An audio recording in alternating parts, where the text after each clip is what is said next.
Pronto, parece que temos agora já reunidas as condições para podermos iniciar a sessão.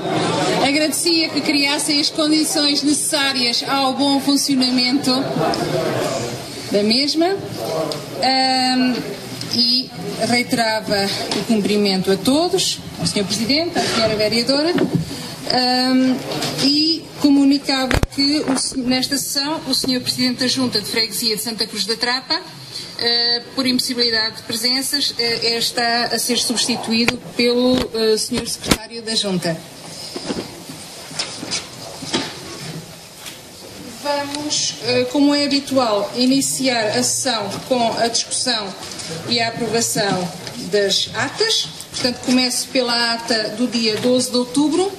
Perguntava se havia alguma inscrição. Já do Dr. Rui Costa. Tem a palavra, faz favor.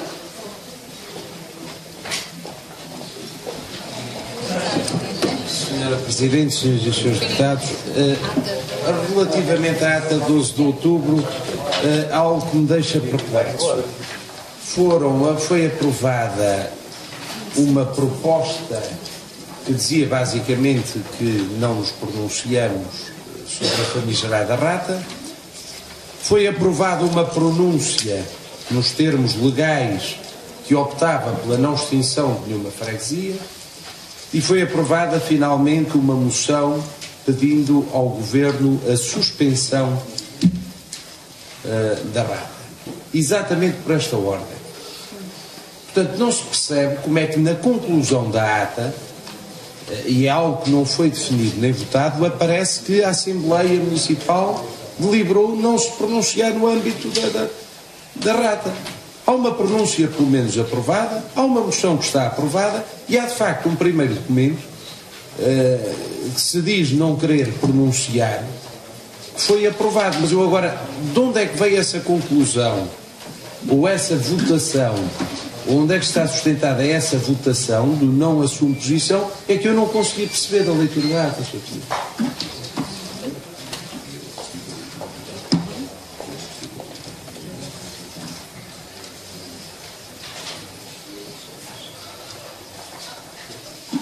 Portanto, refere-se concretamente a... Diga-me a página, por favor. Sr. Presidente, eu essa não vou imprimir, mas é mesmo no final. Assim, os estudantes da Junta não. Sim, isso está. Aqui. Mas é aqui mais decidido. Mais decidiu propor, na sequência das propostas apresentadas, é mesmo a última dúvida. É que eu dá-me a impressão que a Assembleia Municipal não ocupou essa posição. Na sequência das propostas apresentadas, deliberou não se pronunciar. Pois.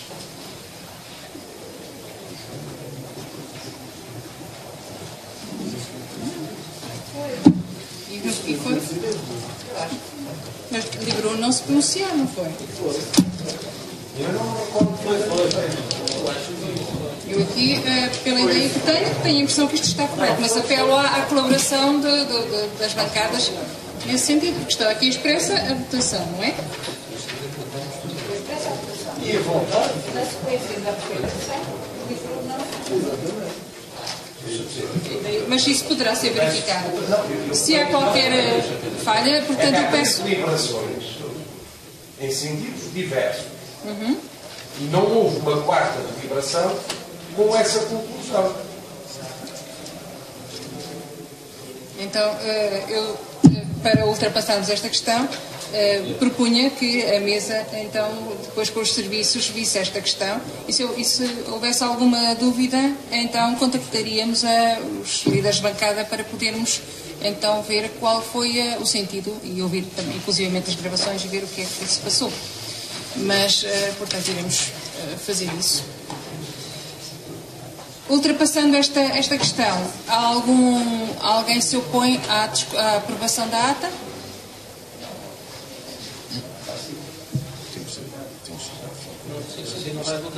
Pois, sendo assim, não. não vai com essa ressalva. Claro, tem razão. Pode ir com a ressalva. Pode ir com essa ressalva, era isso. Ultrapassada. Vista esta questão, para além desta questão, o resto está bem, podemos aprovar na generalidade, com o compromisso desta questão ser retificada. Essa foi era a minha ideia inicial. Se entenderem que não é o caminho mais correto, também não vejo nenhum problema em que...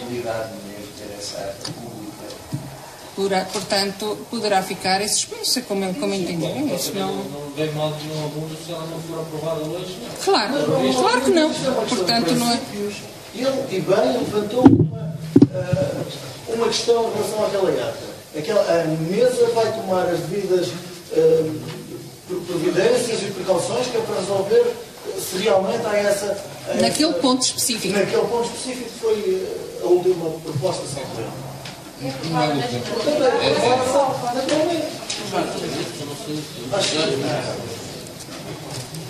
Foi esse o meu entendimento inicial, por isso é que pareceu que seria pacífico, mas se for o entendimento da Assembleia que a ata não deve ser votada, e acho que então para evitarmos discussões e prolongamento da situação, eu coloco a questão ao plenário. Quem entende que a ata deve ser votada hoje com esta ressalva que já toda a gente percebeu? Quem acha que a ata deve ser votada hoje? Com a ressalva, atenção. Com a ressalva. Muito obrigada. Podem baixar, vamos ao contrário. Quem acha que não deve ser votada? Uma pessoa. Abstenções? 5 abstenções, um voto contra. Portanto, como a maioria decidiu que a ata deve ser votada com esta ressalva, que irá ser trabalhada, eu coloco então a ata à votação. Quem vota contra a ata? Quem se abstém? 4. Então a ata é aprovada com 4 abstenções. E, portanto, nós até poderemos, entretanto, entrar em contato, resolver a situação e entrar em contato com os senhores líderes parlamentares para ver a melhor maneira para depois, na próxima sessão da Assembleia Municipal, o assunto já vir perfeitamente resolvido e esclarecido. Muito bem. Passamos à ata seguinte, de 25 de fevereiro. Algum pedido de intervenção? Senhor Deputado António Casais, tem a palavra.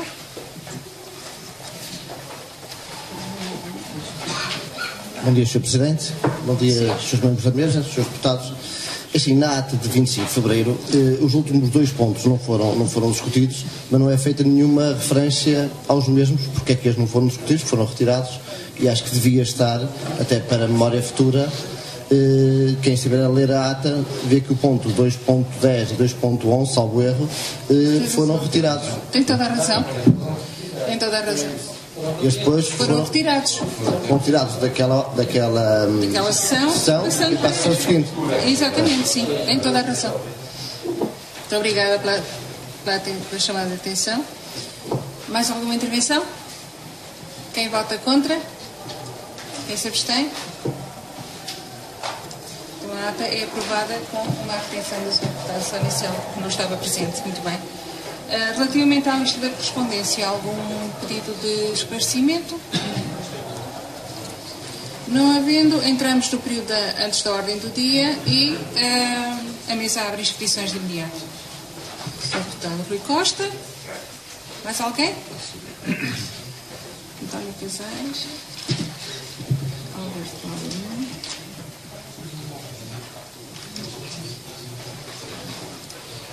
Daniel Martins. Mais algum pedido de inscrição? Não havendo. Também?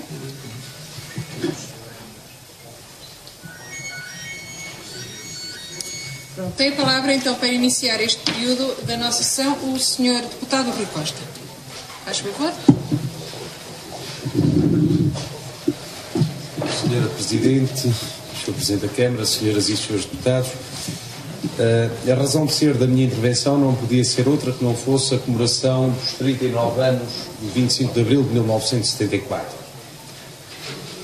É uma data cujo conteúdo merece ser assinalado todos os anos e muito provavelmente o poder local é a maior das suas realizações e nem sequer como tal foi pensada pelos deputados constituintes. O poder local teve um tratamento na Assembleia Constituinte menos relevante, digamos, menos fogoso que outras questões. Mas a verdade é que aqui somos uma realidade de facto, por mais golpes e machadadas que nos últimos anos tenham querido dar ao poder local, designadamente a lei da reforma administrativa territorial autárquica, a lei do setor empresarial local ou as tentativas de diminuição da democracia local na nova lei das autarquias e das entidades intermunicipais. Em São Pedro Sul, em tempos, comemorava-se o 25 de abril de 1974. Já com um executivo liderado pelo Dr. António Carlos Figueiredo, foi-se entendendo não proceder a essas comemorações. Aproximamo-nos de uma data que será, de alguma forma, mais emblemática, serão os 40 anos sobre a Revolução de Abril, e penso que seria o momento ideal dos órgãos do município retomarem o hábito das comemorações do 25 de Abril. Todas as revoluções são datadas. Todos os movimentos são datados e provavelmente as constituições também. Mas não é por o 5 de outubro ter sido em 1910, há mais de 100 anos, porventura deixamos de perceber a importância e os valores republicanos. Não será também por o 25 de Abril ter sido há 40 anos que deixaremos de compreender os ideais democráticos. E quando o Sr. Presidente da Câmara em tempo justificou para, enfim, aligeirar ou até eclipsar as comemorações de 25 de Abril, o Sr. Presidente da Câmara dizia uma coisa com algum fundamento. As pessoas não vêm, as pessoas não aderem, é mais um marcar data. É mais um formalismo. De facto, tem razão nesse aspecto o Sr. Presidente da Câmara Municipal. Mas note-se, o facto de vermos essa situação não significa que não tenhamos inteiro dever de inverter. Porque senão, qualquer dia, podemos estar a ver a própria democracia como um mero formalismo. Isso.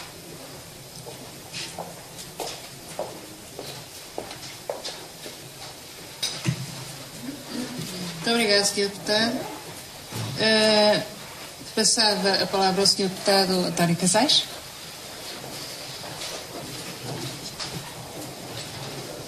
Sr. Presidente, o que me traz aqui hoje, eu na última sessão desta Assembleia Municipal levantei o problema dos parques avícolas, nomeadamente o Parque Avícola de Manhoce. Entretanto, não nos chegou nenhuma comunicação do Sr. Presidente, ficou em tratar do assunto, ver o que é que se passava.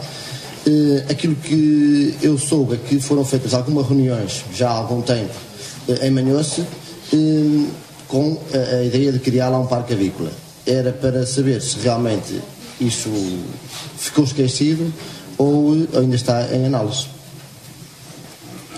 Muito obrigado, Sr. Deputado. Tem a palavra o Sr. Deputado Alberto Claudinho.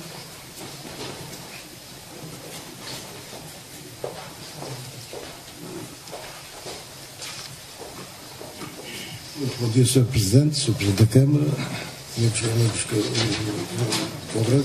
Muito bom dia. Eram só uns pontos que eu queria falar ao Sr. Presidente da Câmara. Na ponte Polves está a bater, quem entra na ponte do lado direito já bateu alguns centímetros do piso. A Câmara da Câmara há dias foi lá e mandou um pilar de pedra onde se apoia o corrimão de ferro e está no rio. Começa agora o tempo quente e os miúdos vão para lá tomar banho e aquilo está solto, pode originar ali algum acontecimento desagradável. Aquelas placas que lá foram postas de pedra também está tudo danificado, houve lá vandalismo e aquilo está tudo tombado lá no chão, também não sei se é preciso lá rever isso. O caminho do Caramola ali, já há tempos alertei isso, está impossível de transitar lá. Os alicerces dos muros estão a ficar afetados por causa disso. E depois, para finalizar, Eu não sei quem é a responsabilidade, se é da Câmara, se é do empreiteiro, como é que é possível, há tanto tempo, estar ali à avenida ou à travessa do cemitério, como se chama, com um buraquito aberto, o transtorno que causa ao trânsito, não há lá ninguém a trabalhar, o que é que se passa? Gostava que o Sr. Presidente me esclarecesse sobre isso. Obrigado. Muito obrigada, Sr. Deputado. Tem a palavra o Sr. Deputado Luís Rocha, que eu pedi por uma questão de facilidade que falasse daqui, por senão. Eu também gostava de saber, porque da última sessão da Assembleia Municipal abordei o problema, como é que está, digamos, a designação do novo Centro de Saúde de São Pedro Sul, se fica com o nome que foi aqui aprovado por todos, ou se eventualmente terá que ser mudado. Muito obrigado.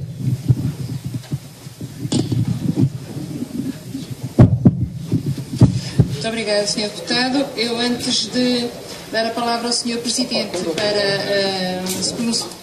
Não há mais intervenções, não, Sr. Deputado Daniel Martins prescindiu. Antes de dar a palavra ao Sr. Presidente da Câmara para se pronunciar sobre as questões que foram levantadas, gostaria também de tecer um comentário muito breve relativamente à intervenção do Sr. Deputado Rui Costa no que concerne às comemorações do 25 de Abril. É óbvio que o 25 de Abril de 74 é uma data marcante na nossa história, que tem que ser respeitada e comemorada.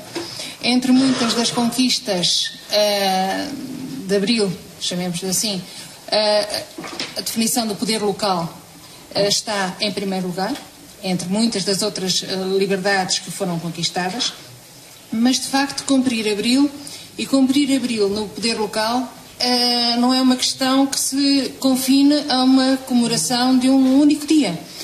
Cumprir Abril em Portugal e no que diz respeito ao poder local é estar atento diariamente àquilo que se passa, é contribuir no dia a dia para que a melhoria da qualidade de vida das populações seja uma realidade. E cumprir Abril no poder local é também estar atento às necessidades e perceber os contextos históricos que estamos a viver. Portanto, eu entendo a ideia do Sr. Deputado Rui Costa, mas também participei em muitas sessões comemorativas do 25 de Abril neste Conselho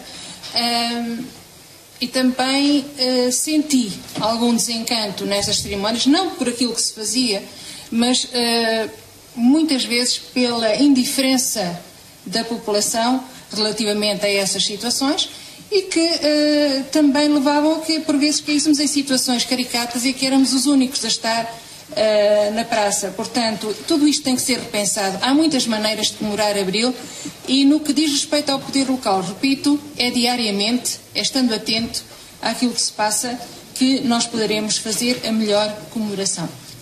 E passava a palavra então ao Sr. Presidente. Bom dia a todos, cumprimento a mesa, os seus deputados. Eu começava então pela ordem que foram feitas as intervenções. O Dr. Rui Costa falou do 25 de Abril das comemorações, ele próprio é ausente neste momento, mas não das comemorações.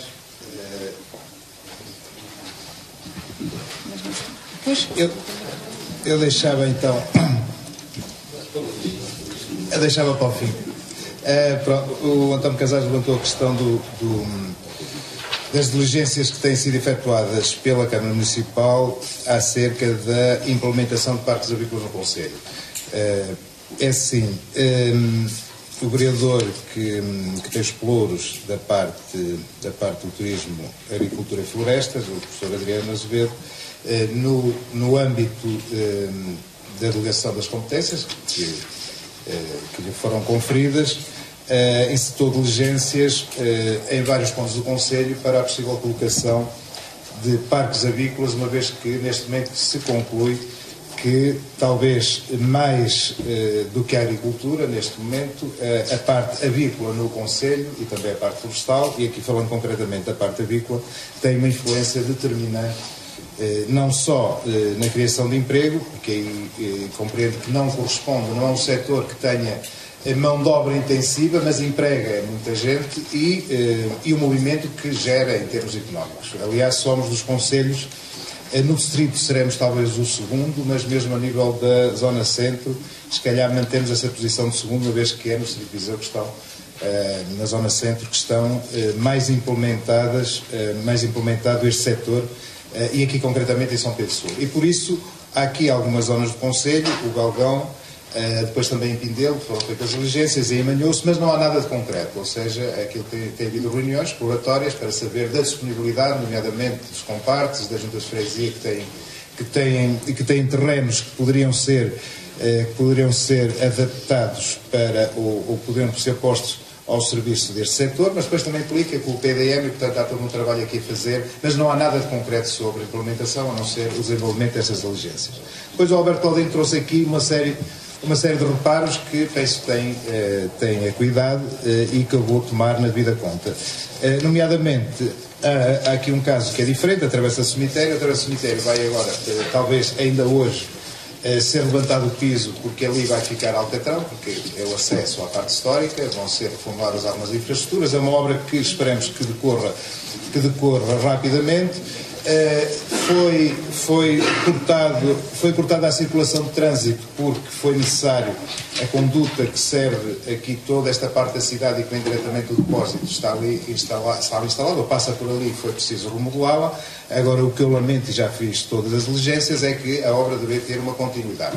Há várias frentes na obra e às vezes há aqui um saltar de umas para as outras e não há devida atenção, e aqui concretamente que eu chamei a atenção no fim da última semana, porque não se admite que não tenha iniciado logo de imediato o levantamento dos públicos e que tenha estado este tempo com o trânsito ali cortado, que causa um transtorno. É óbvio que os homens andam muito à frente, mas nós temos que levar, e o esforço tem que ser para levar as frentes certas em termos de incómodos, e aqui reconheço que não foi feito com a rapidez que realmente é exigível nesta circunstância. Já fiz saber isso à empresa e mesmo amanhã irá haver uma reunião com a empresa para chamar a atenção de todos estes pontos. Depois, o professor Rui Rocha falou da designação do novo centro de saúde.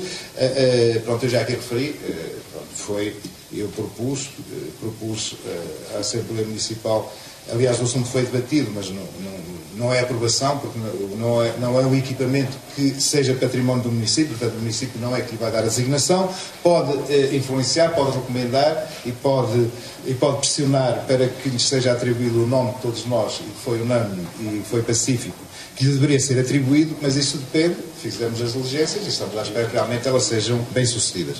Em relação à comemoração do 25 de Abril, o Dr. Rui Costa sabe, aliás a própria concordou, mas a comemoração não pode ser feita por decreto, nem pode ser imposta administrativamente. Nós fazemos aqui a sessão de uma forma solene e uma solenidade formal, mas depois as pessoas não apareciam, pronto, e não vale a pena, porque cada um tem a liberdade também de escolher a forma que quer para a comemoração. Também foi para isso que fez o 25 de Abril, é para que as pessoas possam optar qual a forma que querem para comemorar o 25 de Abril. Portanto, é uma questão da forma e penso que não daquilo que é o reconhecimento desta data por parte das pessoas. Eu, por exemplo, a minha forma de comemorar foi a minha presença no torneio organizado para Flutuações com a colaboração da Câmara, que juntou centenas de miúdos na Pedreira, numa manhã e numa tarde de convívio da juventude, em que se aproveita sempre, e é muito interessante. Aliás, quero felicitar a Flutuações por essa iniciativa que já tem uns anos, será talvez uma das iniciativas comemorativas do 25 de Abril mais antigas na nossa região, mas que permite, esta coisa engraçada é que os pais também acompanham os miúdos para os ver jogar, para o torneio, e depois há aqui um convívio múltiplo, e acho que é uma forma engraçada de comemorar o 25 de Abril. Portanto, a questão não se pode confundir a forma com a substância. Não é pelo facto de não haver sessão solene ou não haver algum formalismo na comemoração que ela deixa de ser sentida pelas pessoas. Pronto, é uma questão de opção, mas é evidente que eu este ano já não o posso dizer, mas ainda o ano passado eu dizia que estava aberto, realmente se a Assembleia Municipal entendesse, obviamente, e a obrigação de fazer uma comemoração mais solene. Este ano já não posso dizer, porque já não tenho mais nenhum 25 de Abril, ou pelo menos do próximo ano não tenho. Não tenho em termos da função que exerço. Depois, penso que não há mais nenhum ponto. Muito obrigado. Muito obrigado, Sr. Presidente. Entretanto, o Sr. Deputado António Casais pede a palavra para... Então, para pedir esclarecimento. E depois, entretanto, também se inscreveu o Sr. Presidente da Junta de São Pedro Sul. Decorrente das palavras do Sr. Presidente da Câmara, e uma vez que o Sr. Vereador do Pelouro não está presente, pelos contatos que eu tenho, assim, já se arrasta há uma série de anos, nomeadamente o Parque Avícola do Belgão. Eu queria saber se existe uma pressão dos industriais no sentido de terem um espaço único para colocar os seus pavilhões avícolas, ou é a Câmara que está a tentar impor espaços próprios para o desenvolvimento deste tipo de atividade? Porque dá-me a impressão que os industriais não estão receptivos a serem concentrados todos numa área só. Obrigada. Uma vez que está inscrito o Sr. Presidente da Junta de São Pedro Sul, eu dava-lhe de imediato a palavra e depois o Sr. Presidente responderia no fim. Bom dia, Sr. Presidente, Srs. membros da mesa, Sr. Presidente da Câmara, Sra. Vereadora, Srs. Deputados Municipais. No seguimento daquilo que disse o António Casais, efetivamente, e no que diz respeito à questão do Parque Avícola, era para uma chamada de atenção à Câmara Municipal para que, efetivamente, não concentre o Parque Avícola só no local, porque todos nós sabemos que há determinadas doenças que se propagam, nomeadamente quando há determinadas doenças nas aves, que se tiver o parque avícola todo concentrado num determinado local, pode efetivamente propagar-se a todas essas aves. E aquilo que foi feito, os contactos em Pinelos, Milagres e Imanhoce, acho que foram uns contactos efetivamente proveitosos, que deve ser alastrado também a outras freguesias que geralmente o desejem e solicitem. No que diz respeito ao 25 de Abril, o 25 de Abril, efetivamente, foi uma das grandes conquistas, o poder local foi uma das grandes conquistas do 25 de Abril. Poder local este que neste momento foi atacado com a questão da extinção de freguesias. E eu estou a imaginar o que é um Presidente da Junta de São Martinho das Moitas, Covas do Rio, alguém que seja, por exemplo, Presidente da Junta de Rompecilha, ir tratar de assuntos a Bordozedo ou Fragoselas, por exemplo.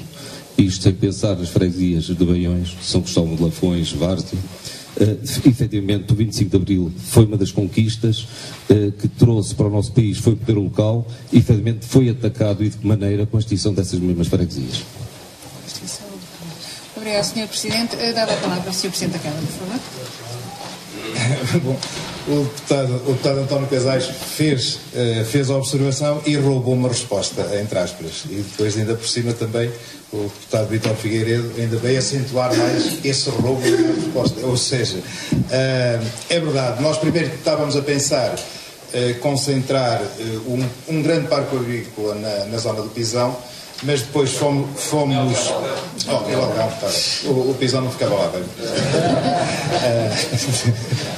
Não seria o equipamento mais apropriado no Belgão, mas depois fomos alertados realmente pelos produtores que há uma dificuldade, é que a concentração não é como uma concentração industrial, não é como um parque industrial, é que há realmente doenças que se transmitem e fomos alertados, e eu devo dizer pessoalmente logo pelo responsável da Avicasal, que fez essa referência, e depois por os outros produtores, de modo que houve aqui uma inversão, em vez de fazer um grande parque avícola no Belgão, a melhor forma era dispersar, e até por uma questão também de proporcionar em termos uniformes por todo o Conselho, uma atividade que vai empregando pessoas e vai manter também alguma atividade económica nas freguesias. Portanto, para lá desse impedimento em termos higiênico-sanitários, também há toda a vantagem em que o parque se disperse por todo o Conselho, porque vai também ajudando a economia de cada freguesia.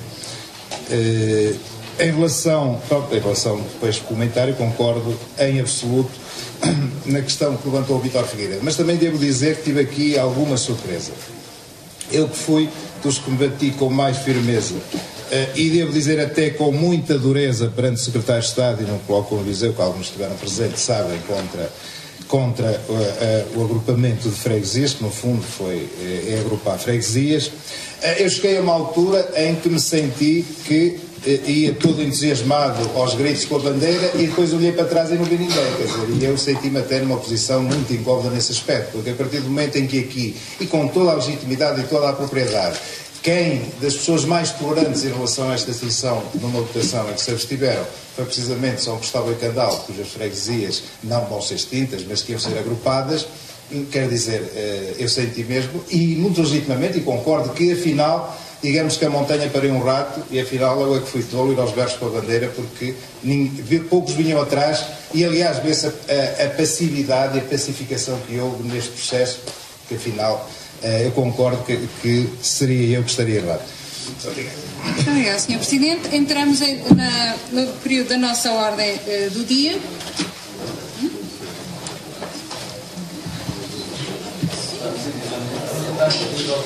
Sim. Um ponto de ordem. Sim, sim. É assim, e para também dar algum tempo. Se de facto é formalmente um ponto de ordem, convém que fique registado. Sr. Presidente, para uma melhor condução dos trabalhos, o Grupo Municipal do Bloco de Esquerda requeria que, para a discussão do ponto relativo aos estatutos da Termal e Estur, fosse distribuído aos seus deputados municipais, porque é relevante para uma boa decisão e porque é referido no ofício que nos foi remetido, subscrito pela Sra. Diretora do Departamento de Administração Geral, a decisão da Conservatória sobre a recusa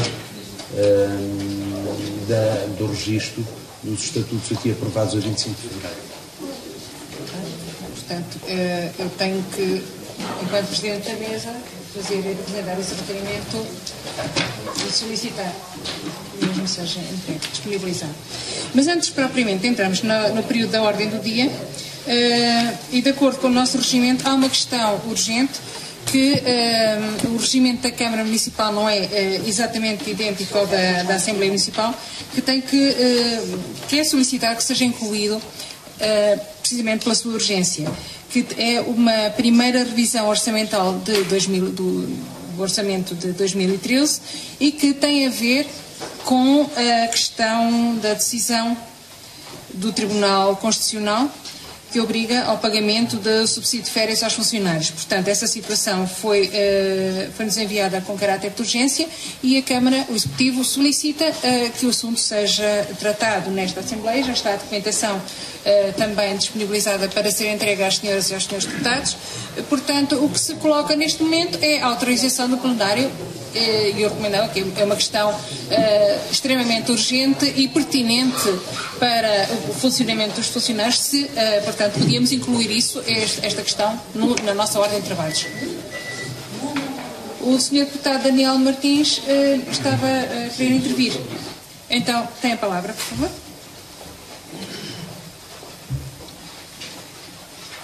Sr. Presidente da Assembleia, Sr. Presidente da Câmara, Srs. Vereadores e senhoras e senhores deputados, é evidente que o Partido Socialista irá concordar com a inclusão do ponto. Ainda assim, não podemos deixar de notar que, se esta alteração resulta da decisão do Tribunal Constitucional, esta já tem muito tempo e, portanto, mais uma vez andamos a trabalhar, perdoem-me a expressão, em cima de joelho. Portanto, já poderia ter sido incluído este ponto atempadamente na ordem de trabalhos, já poderia ter sido entregue toda esta documentação que foi agora entregue e, portanto, mais uma vez, parece que andamos todos a acordar tarde para as coisas. De qualquer das formas, e não nos opondo nós, e presumo que as outras bancadas também não, mas terão a oportunidade de se pronunciar, a única coisa que me parece é que, então, este ponto que fique para o final, que é para termos tempo de ler a documentação que foi agora entregue. Muito obrigado, Sr. Deputado. Há alguma...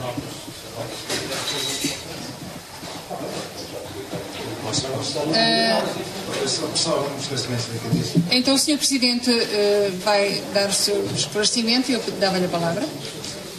É que para além, Daniel, é que para além obviamente que há sempre formas de fazermos extraordinárias, assim, como funciona para a Assembleia, mas isto tinha que ir à reunião de Câmara primeiro, quer dizer, não foi facto, é que tivemos que ajustar o calendário, como sabe, a decisão não foi assim há tanto tempo, depois teve que ir à reunião de Câmara. Aliás, primeiro teve de se pensar como é que seria resolver a questão, tivemos...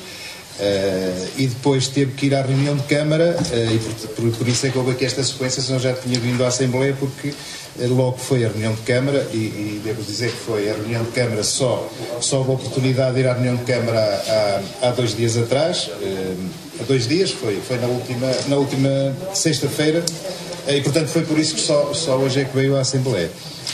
Muito obrigado, Sr. Presidente. De qualquer modo, como em termos de método do trabalho,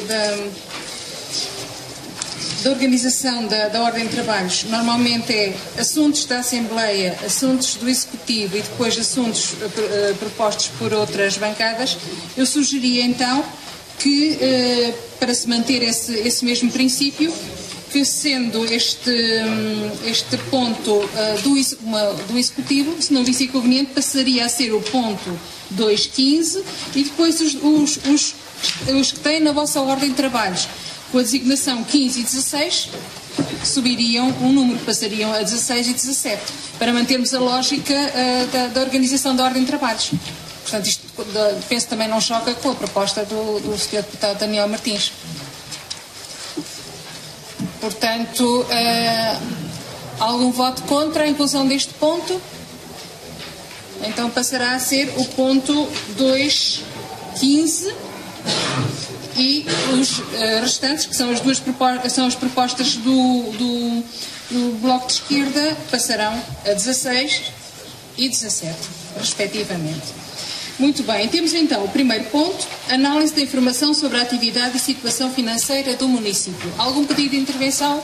Algum esclarecimento? Não havendo, passamos ao ponto seguinte, proposta do Executivo sobre regulamento municipal sobre a ocupação do espaço público e publicidade. O Sr. Presidente poderá esclarecer? Não, só para fazer o enquadramento antes, para que possam ter, digamos que a percepção do Executivo em relação ao que está a passar. Portanto, com a Lei 5A/2002 de 11 de janeiro, chamada no licenciamento zero, houve necessidade de adequar uma série de regulamentos a essa lei. Entendeu a comunidade fazer esta alteração, que ao fim e ao cabo não é alteração, que são regulamentos novos, no fundo, através da CIM. Portanto, a CIM está a tentar que haja aqui, digamos que, um regulamento comum, mas estava um pouco atrasada essa elaboração por parte da comunidade intermunicipal e, portanto, a Câmara Municipal avançou, mas dentro, coordenando ou de modo coordenado com a CIM. Por exemplo, este da ocupação de espaço público e publicidade, este aqui teve que ser a Câmara porque a Smart Vision, que é a empresa que está a fazer para a comunidade, ainda não tinha finalizado. O Regulamento Municipal de Estabelecimentos de Alojamento Local, esta é a proposta da comunidade, ou seja, é comum a todos os municípios, e depois dos restantes dois regulamentos também foi a Câmara Municipal, porque ainda estão um pouco atrasados na elaboração na comunidade. Portanto, isto trata-se de regulamentos que vêm ao encontro daquilo que é determinado na lei, chamada Lei do Licenciamento Zero.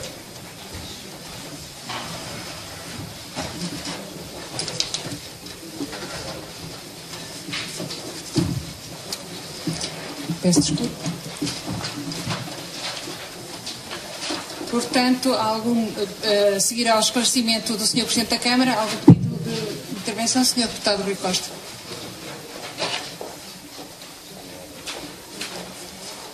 Sr. Representante da Assembleia Municipal, Sr. Presidente da Câmara Municipal, Sr. Vereadores presentes, Srs. e Srs. Deputados Municipais. A nosso ver, este projeto de regulamento tem uma ambição excessiva ao procurar regulamentar em termos muito precisos e de alguma forma restritivos, quer a publicidade, quer a ocupação da via pública. E para isso dou-vos só um exemplo. Em relação à publicidade em esplanadas, em mobiliário urbano das esplanadas, diz o regulamento que está limitada em área por cada nome ou logotipo de publicidade impressa a 20 centímetros por 10 centímetros. E mais, deve ficar nas costas das cadeiras ou nas abas dos chapéus de sol. Ora bem, eu percebo que se possa querer disciplinar e até percebo que haja pessoas que não gostem de esplanada, não.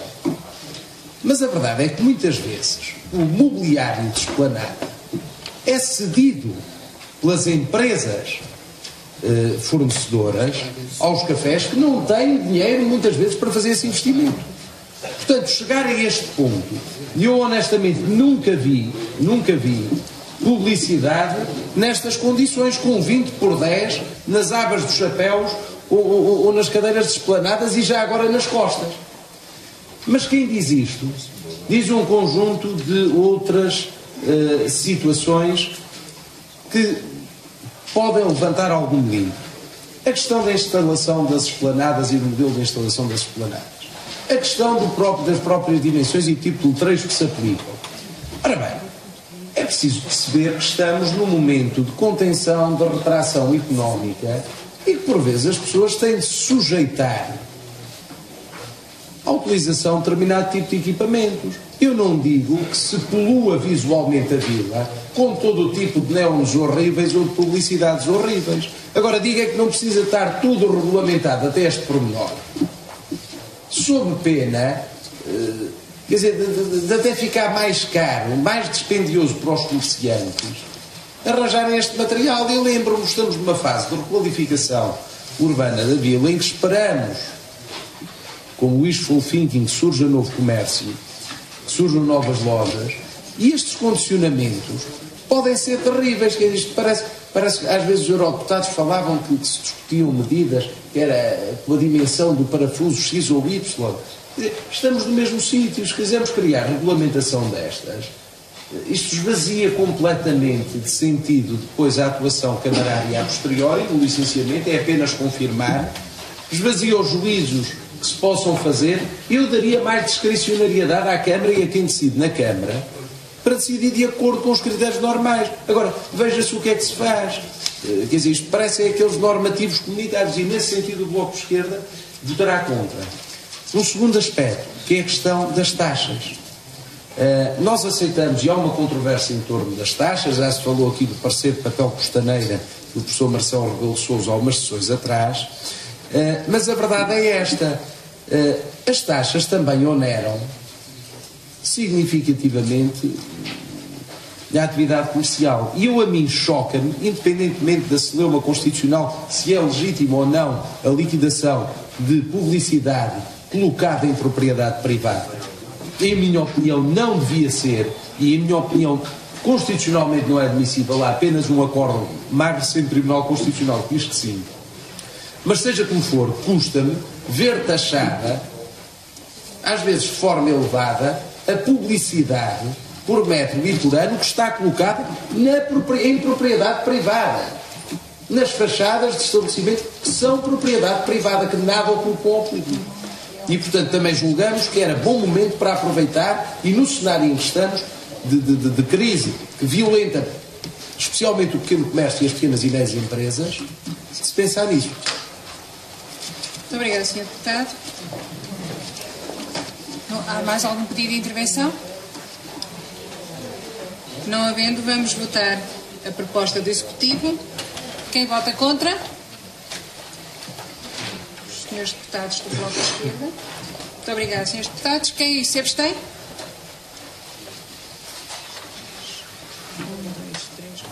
5 deputados do Partido Socialista. Portanto, a proposta é aprovada com 2 votos contra e 5 abstenções. Ponto 2.3, igualmente proposta do Executivo. Muito bem, muito obrigada. O Bloco de Esquerda entrega a sua declaração de voto. Ponto seguinte, também proposta do Executivo, o Regulamento Municipal de Estabelecimentos de Alojamento Local. Sobre esta questão, não sei se o Sr. Presidente pretende dar algum esclarecimento prévio. Não sendo essa a situação, algum pedido de esclarecimento? Não havendo, vamos votar a proposta. Votos contra? Abstenções? Proposta aprovada por unanimidade. Ponto 2.4.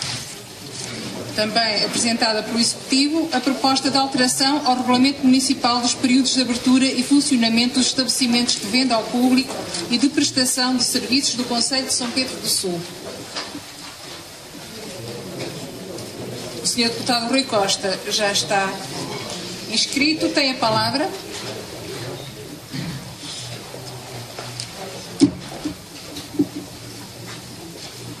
Sr. Presidente, Sr. Presidente da Câmara, Srs. e Srs. Deputados, mais uma vez aqui é uma questão de mérito que eu acho que merece ser discutida sem qualquer tipo de tabus.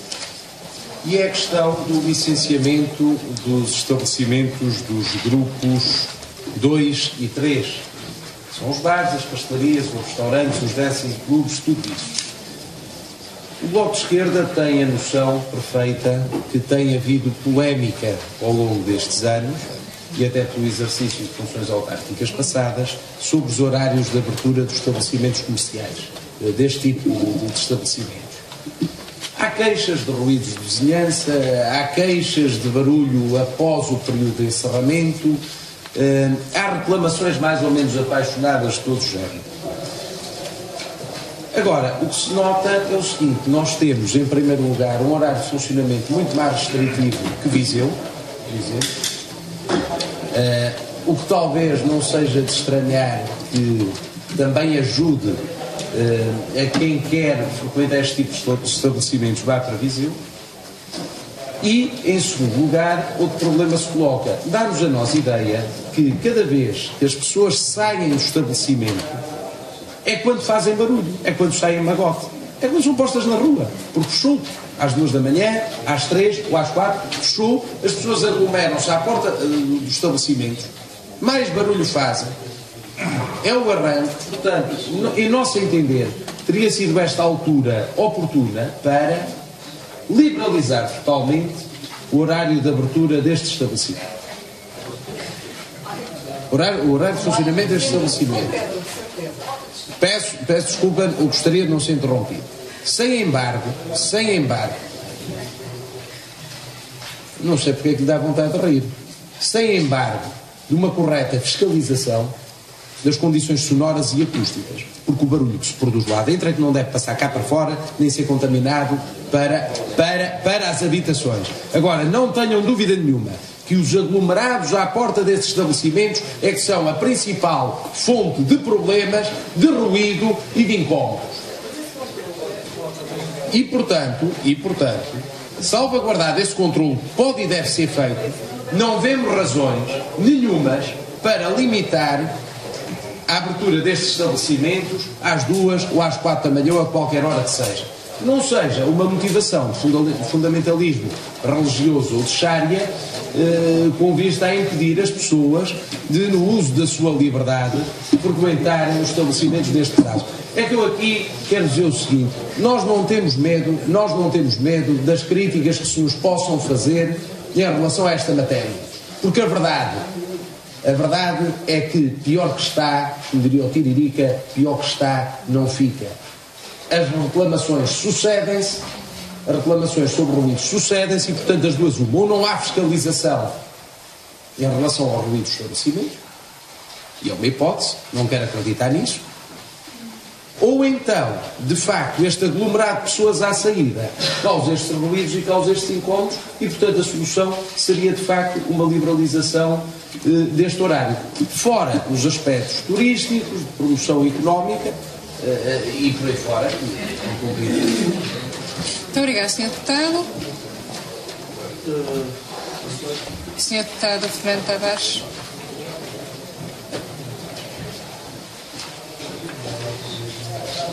Srs. Deputados, Sr. Presidente, eu ao ouvir o deputado anterior sobre esta matéria, obviamente que eu não concordo. Não concordo porque a nossa sociedade, os nossos princípios, para tudo tem que haver regra. E eu entendo esta proposta e certeza que se saíssem, aliás, se a liberalidade do horário fosse instituída, naturalmente que se calhar o aglomerado não se verificava das duas uma, ou não saíam, era o non-stop, ou então iam sair faseadamente, mas na funcionalidade não tinha por objeto o ruído. E outra questão que eu gostaria de ver era, e aplico-a certamente ao senhor ilustre colega Dr. Rui Costa, que é dura lex sed lex. Portanto, nós temos que incutir regras, temos que incutir princípios. Era só o que eu queria dizer. Muito obrigada, Sra. Deputada. Para um pedido de esclarecimento, esclarece o Sr. Deputado Rui Costa, tem a palavra. O Sr. Deputado Fernando Tavares Pereira, mas sabe que neste caso nós não somos aplicadores da lei, somos criadores da lei. Portanto, estamos no momento exato para definir esse tipo de regras. Mas a sua intervenção causou-me alguma perplexidade. Se de facto o Sr. Deputado até reconhece que se evitaria a aglomeração e os magotes à porta do estabelecimento depois do encerramento, mas ao mesmo tempo quer impor regras, eu estava-lhe a perguntar qual é a ratio dessas regras. O Sr. Deputado quer que as pessoas não vão aos bares, ou que não vão aos bares depois das 2 da manhã, ou das 4 da manhã. Acha isso? É essa a questão. Acha que a Assembleia Municipal deve impor esse código de conduta moral? É que se for, estamos a conversar. Relativamente ao barulho do Sr. Deputado Fernando Tavares Pereira, eu penso que não terá ouvido o que eu tenha dito. Eu disse-lhe que sem embargo da fiscalização do ruído produzido no estabelecimento. E essa, efetivamente, é que tem de ser feita. Muito obrigada, Sr. Deputado. O Sr. Presidente não tem mais nenhum esclarecimento a dar. Vamos... Tem todo o direito, Sra. Deputada Patrícia Acevedo. Faz favor. Muito bom dia a todos. Eu venho falar deste ponto porque achei bastante engraçada a nossa... Engraçada não no sentido de me rir da sua pessoa, mas falando por conhecimento de causa, eu já morei em alguns locais perto de estabelecimentos comerciais, principalmente daqueles de nótulo, de bares e assim. Então, não é a questão de o bar fechar às 2 ou fechar às 4. Nem é uma questão ou às 6. Nem é uma questão do barulho que é feito dentro do estabelecimento. Porque, tanto quanto eu sei, corrijam umas pessoas que entendem isso melhor do que eu, acho que para o bar ter licença ou o estabelecimento, isso é feito antes. Portanto, se ele está aberto e tem licença para tal, passou nos testes, correto? E tanto quanto eu sei de conhecimento de causa, um bar onde eu trabalhei, inúmeras vezes tinha lá fiscalização, porque as pessoas em redor queixavam-se não do barulho dentro do bar, mas sim das pessoas que vêm cá para fora. Se calhar temos que apostar em sessões de educação cívica. Olha, exato, pronto. Se calhar é isso.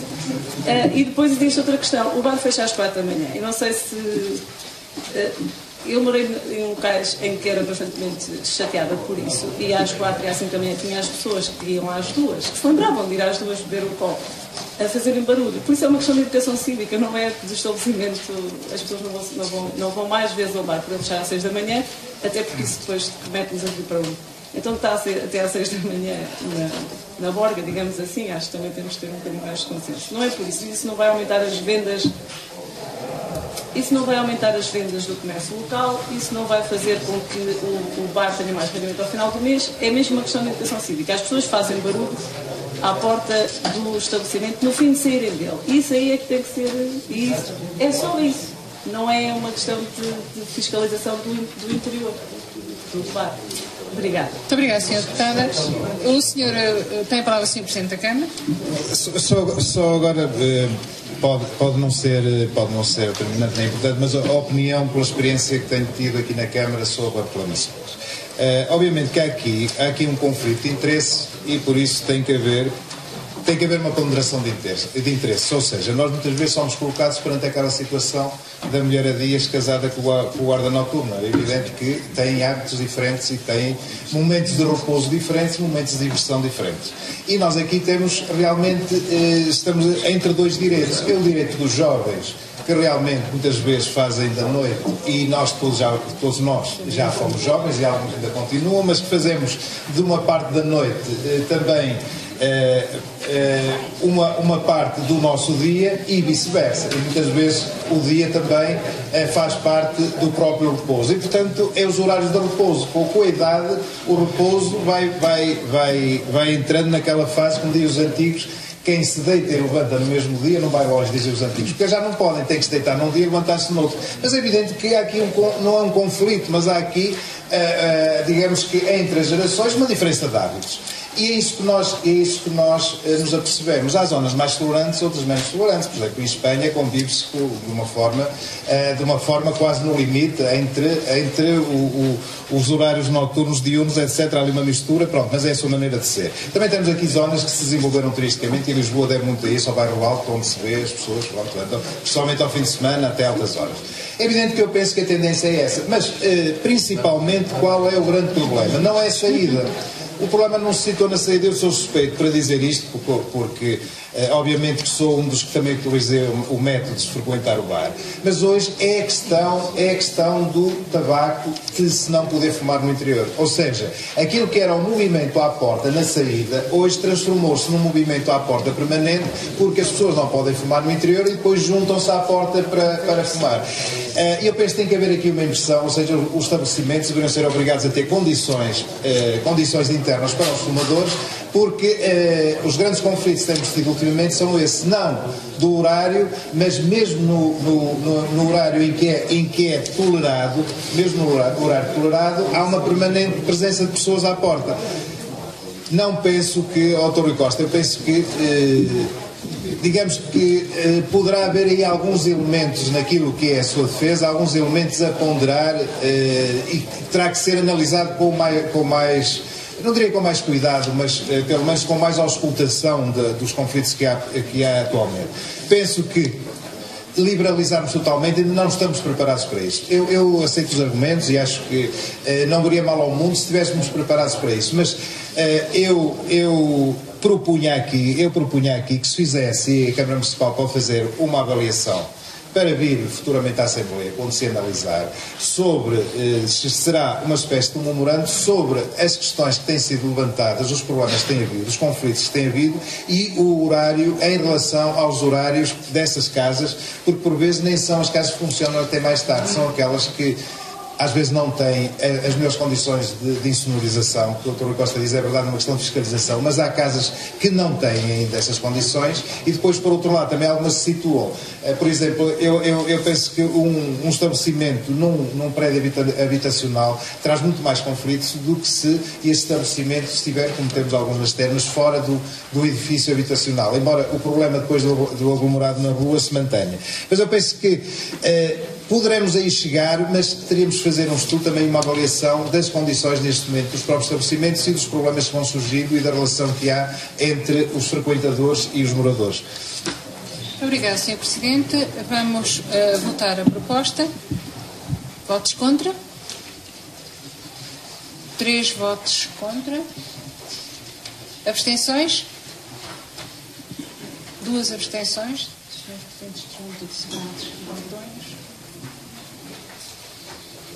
Então a proposta é aprovada com 3 votos contra e 2 abstenções. Também entrega a declaração de voto. Muito obrigada. O ponto seguinte, proposta do Executivo sobre alteração ao Regulamento Municipal de Acesso, Exercício e Fiscalização de Atividades Diversas. Há algum pedido de esclarecimento? Sr. Deputado Rui Costa.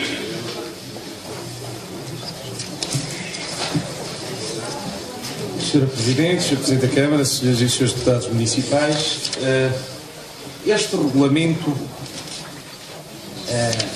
demonstra o quão longe se pode ir e o quão longe se pode respeitar a Constituição carregado de boas intenções.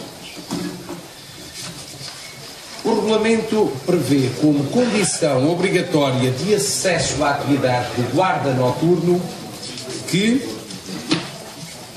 o requerente não tenha sido condenado com sentença transitada em julgado pela prática de crime doloso, nem ser arguido em processo crime pendente. Temos aqui 2 questões distintas. A primeira é o candidato a guarda noturno ter sido condenado pela prática de crime doloso. E o que é que pode ser um crime doloso? Bom, pode ter sido, uma vez ser apanhado com um 21, de TAS e ter sido julgado, portanto, já não servirá nem será conveniente para a função. Poderá ser também um ladrão, condenado por furto e por roubo, e nesse sentido se poderá perceber até a razão desta limitação, mas a verdade é que a nossa Constituição, que é algo que ainda não vai ser letra morta, diz que nenhuma pena pode ter efeitos automáticos nos direitos cívicos, sociais, profissionais e políticos. E por isso é que a Câmara de Lisboa, tendo feito um regulamento com esta mesma norma, a viu cair, nesta parte do efeito automático, a viu cair por acórdão do Tribunal Constitucional de número 25 de 2011, em que se diz nesse acórdão o seguinte: estamos igualmente perante uma interdição de exercício de uma atividade profissional, a de guarda noturno. De facto, a condenação pela prática de um qualquer crime doloso não tem apenas por efeito a revogação da licença atribuída, mas também a impossibilidade legal, por falta de requisitos necessários, de se candidatar a uma nova licença. Impossibilidade que subsiste por tempo indeterminado, uma vez que as normas não estipulam qualquer prazo para a eventual irrelevância das condenações passadas. Conclui-se, assim, que as normas em causa implicam a perda da liberdade de escolher e de exercer a atividade de guarda noturno, artigo 47, número 1 da Constituição, ou seja, a perda de um direito profissional abrangida pela proibição do número 4 do artigo 30 da Constituição. Proíbe estes efeitos automáticos. A norma é igualzinha, está nesse acórdão e é marcadamente inconstitucional. Segundo aspecto, vai-se mais longe. Não basta a condenação para impedir o acesso. Vai-se mais longe, e uma pessoa que seja arguída num processo de crime já não goza do direito de presunção de inocência e é-lhe também vedado o acesso à profissão ou exercício da atividade de guarda noturno. Por maioria de razão inconstitucional, mas inconstitucional também, claramente, por violação do princípio da presunção da inocência dos arguidos, que se encontra previsto no artigo 32, número 2 da Constituição. Ora bem, nós percebemos que não se possa passar a licença de guarda noturna a qualquer indivíduo. Não vamos pôr um indivíduo mal referenciado, um meliante, uma pessoa que evidencie determinado tipo de problemas, como guarda noturno. E por isso é que a lei diz, o decreto-lei que regula a atividade dos guardas noturnos diz que a entidade emissora da licença deve avaliar a idoneidade. E daí que o certificado de registro criminal possa ser de facto importante para se fazer esse juízo de idoneidade da pessoa para a prática da função. Agora, não se pode excluir, ter este critério exclusivo. Então imaginemos uma pessoa que foi condenada pelo crime de desobediência, por exemplo, num desentendimento com um agente da autoridade ou não acatando uma ordem da Câmara, é condenado pelo crime de desobediência. Já fica vedado de exercer, eventualmente, se assim me entender, provisão de guarda noturna. Portanto, isto são aspectos que se percebe a boa vontade de quem fez o projeto de regulamento, mas que esbarram com a Constituição e que, aliás, nestas situações, são muito pouco razoáveis. Mais um aspecto. Para o exercício das funções de vendedor ambulante de cautelas, portanto, lotarias, e de arrumador de carros, é também exigido o registro criminal. Mas, no entanto, nem o decreto-lei, nem o regulamento fazem depender qualquer juízo de idoneidade sobre essas pessoas. Portanto, se, vindo o registro criminal, o município não pode negar a licença de venda de jogo, venda ambulante de lotarias, ou não pode negar, porque não é critério, em função do CRC, o exercício da atividade de arrumador de automóveis, pergunto agora eu, para que é que se pede este documento? É uma violência, além de ser desnecessário e de ser caro. E isto para dizer o seguinte, o regulamento é tão exigente porque os funcionários públicos entregam, de facto, e isso tem uma boa razão de ser, é que há alguns impedimentos para o exercício de funções públicas. E esses estão tabelados na lei, estão estabelecidos. Neste caso não há isto. Portanto, eu acho que é uma violência e uma desnecessidade também, e viola até o princípio da proporcionalidade do artigo 5º, número 2 do Código de Procedimento Administrativo, fazer esta exigência. E é só. Muito obrigado, Sr. Deputado. O Sr. Deputado Daniel Martins tem a palavra.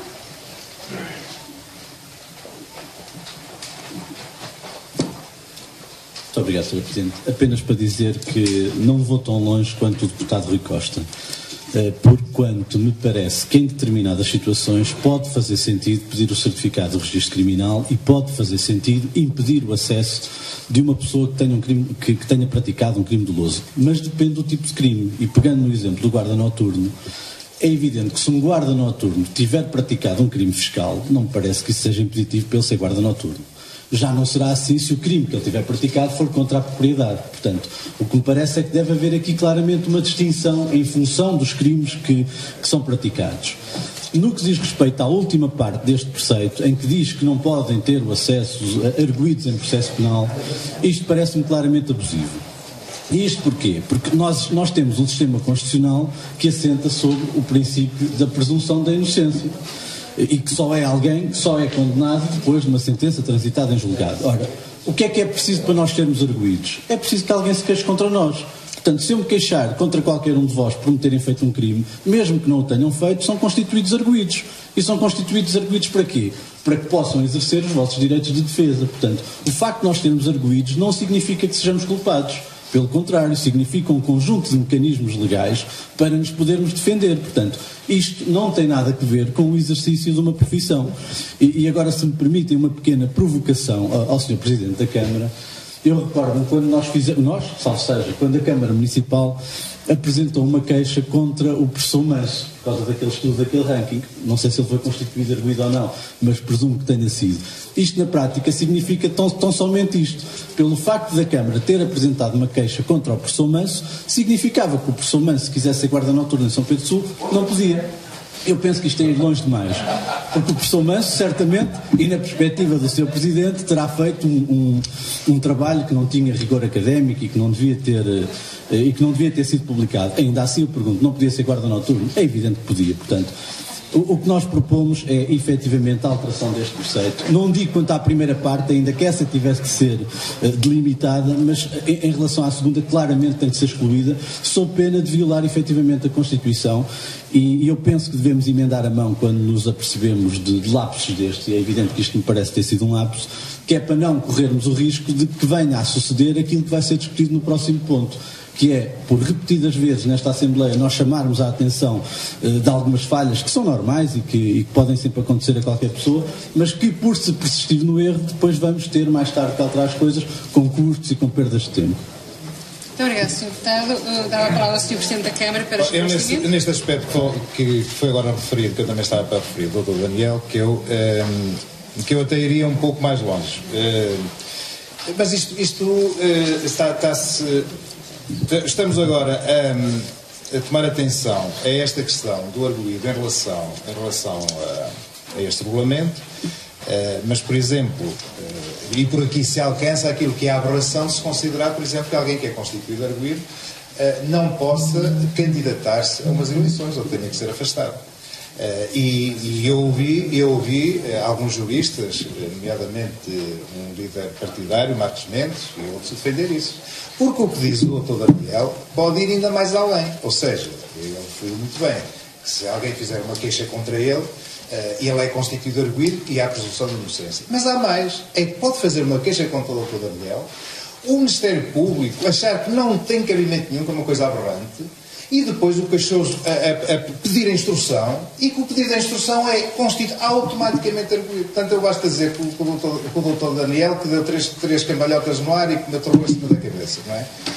E eu chego ao Ministério Público e digo assim, não, isso é impossível, que ela não tem ginástica para isto e tal, porque nem nos ouve, nem ouve a mim nem a ele. Mas, se for pedida a instrução, automaticamente é constituído arguido. Portanto, veja